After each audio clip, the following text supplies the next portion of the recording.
Okay, hi everybody. So I'm here with Kyle Sleevey and Ivan Wren, the head TAs for ME 2110. So we're going to talk a little bit about the competition that we have coming up in terms of the sensor decoys. So we're going to talk a little bit about the tasks that you have to do, scoring that's going to be involved here, and then how this sequence is going to occur in terms of the rounds themselves, so you're up to speed on that. So we'll talk about the different elements of the competition when we start introducing the mechatronics components. And then we're going to talk a little bit about where you can look for in terms of updates, in terms of rule clarifications and things like that. In this competition, you're going to have two primary tasks.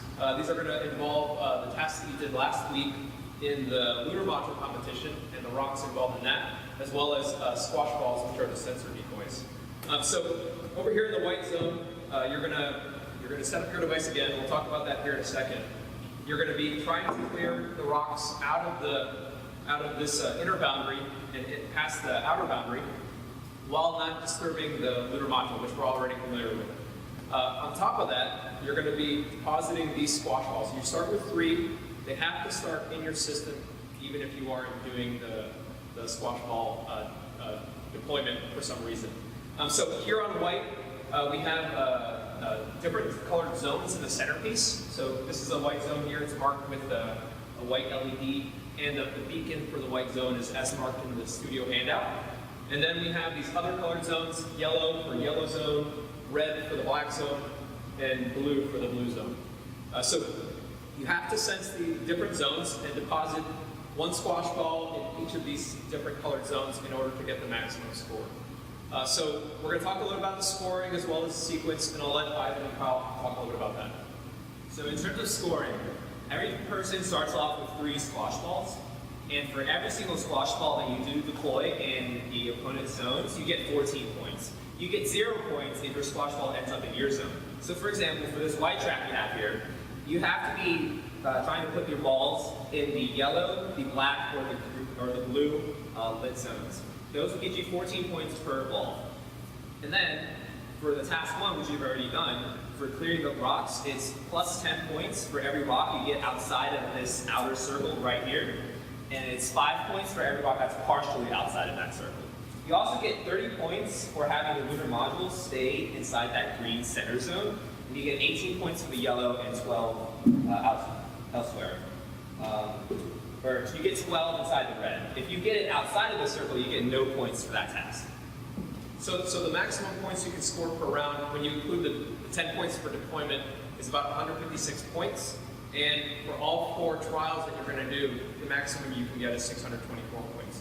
So just as an individual competition, we're going to be basing the scores for the grading on how many points are available versus how many points you can score, or an interpolation across the minimum and maximum for your particular section. So with that, that's the scoring information about how we're going to do scoring. We're going to let Kyle talk a little bit about the sequence of how we run this particular competition, as well as what we expect each of you to do in terms of approaching the track and getting ready for the competition. So starting in this competition and going on throughout the weeks leading up to the final competition, we're going to be running it more and more like the night of the final competition. So the first thing you're going to do is have your robot somewhere off of the track, be it standing back with it, sitting on the ground, wherever it is, and we'll say approach the track. So once you do that, you can bring your robot up to the starting zone, adjust it, whatever you need to do with your measurements, extend anything out to see how it will work with the centerpiece, and get your robot set up for boxing. After you've plugged everything in, your squash balls are inside the robot, after everything is ready to go, you're going to box your robot.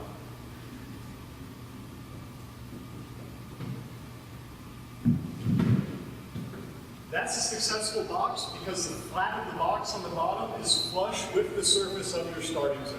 If anything is sticking out except for the wires, we know that the wires can go underneath and plug in, but if anything else is sticking out, the box will rise up a little bit and we'll be able to see it. So a successful box is sitting flush on the starting zone of your zone. With that said, since you are going to be plugged into the track when you box, those wires obviously will be creeping out of the bottom of the box, and that's fine.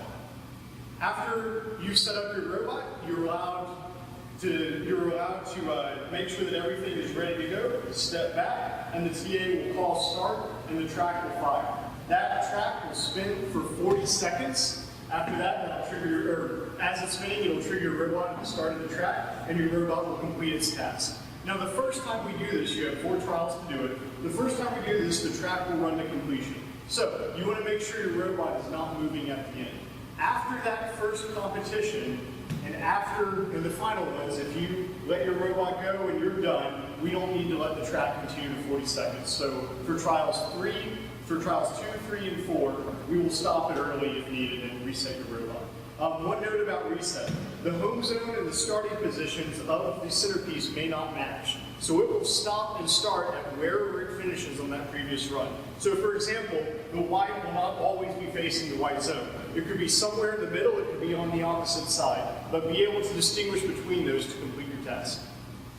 A couple of things I'll add to what Kyle was saying. Since, as Kyle was saying, that you won't know exactly where this zone is when you get here, it won't necessarily match up where white is with white, and you might not be able to touch the beacon. The undergraduate and graduate team have put lines here parallel with where these beacons are. And that way you'll be able to reach forward and make sure that ideally it's probably going to be a sensor that's going to be picking up on this beacon, that you can align with the beacon for your zone. So if you were here on white, you can align with the white beacon, even if it's on the other side of the centerpiece. And in addition to that, one thing that you have to do is make sure your robot is adjustable. During the competition, you will not always start on the white zone.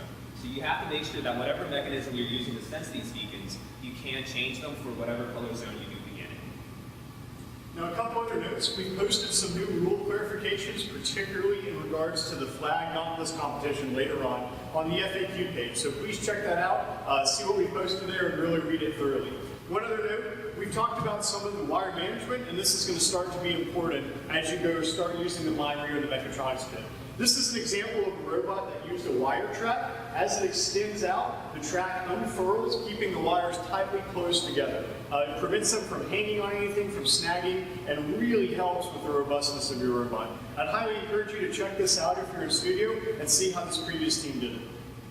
It's really important that you have these mechanisms that are reliable, and these kinds of hardware is actually going to make it much more repeatable in terms of the deployment of your device, the reset of your device, as well as getting rid of any systematic error that might come up just because of the design. So with that, we've seen a lot of people in studio this week getting started on these robots, and we're excited to see you start building these systems. Make sure to use all the time that's available to you as we start Open Studio this weekend, and all through next week we're going to be making sure that you're putting together systems I think that are going to be doing well in these subsystem competitions. So with that, we want to say good luck to you as you build these systems in this coming week, and we look forward to seeing you field good designs. Thanks very much.